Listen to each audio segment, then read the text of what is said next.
Hello everyone, this is Vanessa. In this video series, I would like to share with you the importance of education in network marketing and direct selling business. Because most of the time, your prospects come to meet a person, not just a business.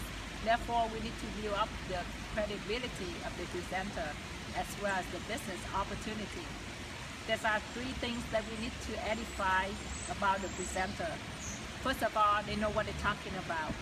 This will reassure your prospect the presenter is credible. Second of all, they have made money with this business. This will tell your prospect that the presenter is successful with this business. And third, they have been helping others succeed. This will tell your prospect that he is joining a team of record and commitment of helping others succeed. Again, this is Vanessa.